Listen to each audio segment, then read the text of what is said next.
Sa loob lamang ng ilang minuto matapos makatanggap ng tawag mula sa 911 emergency hotline, agad na narespondihan ng Kabugao Police Station upang resolbahin ang naganap na komosyon sa Barangay Daklanan, Kabugao, Ilocos Sur. Binigyang diin ng Kabugao PNP ang kahalagahan ng paggamit ng 911 hotline at ang kanilang patuloy na dedikasyon na maging laging handa sa anumang tawag ng serbisyo publiko. Narito ang detalye ng report mula kay Police Staff Sergeant John Del Supremo.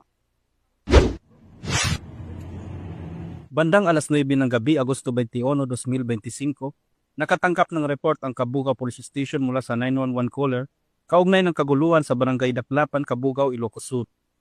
Ayon sa investigasyon, nagsimula ang insidente nang magkaroon ng mainitang pagtatalo ng isang ama at kanyang anak na lalaki.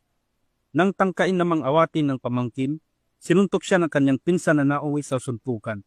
Agad namang naresolba ang sitwasyon sa pagdating ng mga kapulisan at naibalik ang katahimikan at kaayusan sa lugar. Sa panayam ni Police Major Juan G.R.N. Magay, hepe ng Kabugao Municipal Police Station, at around past 9 in the evening, kagabi, nagresponde po ang ating patrollers sa Barangay Daklapan na kung saan meron pong reported na commotion incident.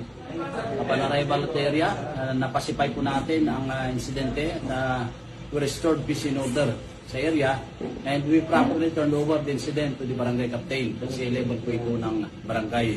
dagdag pa niya, We appeal to the public na huwag nyo na po kaming hanapin sa aming mga presento sapagkat kami po ay nasa inyong mga telepono. Dahil lamang po ang 911 at darating po kami sa loob ng 5 minuto.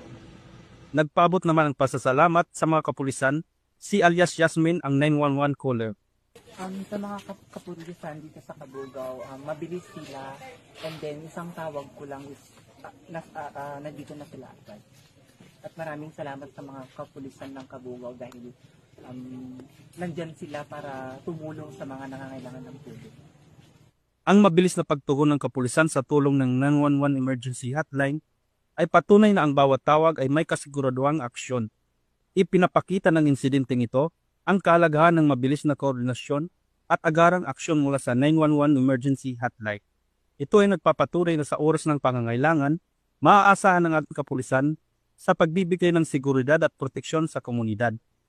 Mula dito sa Ilocos Region, ako ang inyong PNN correspondent, Police Staff Sergeant John Del Supremo, alagad ng batas, tagataguyod ng balitang pulis.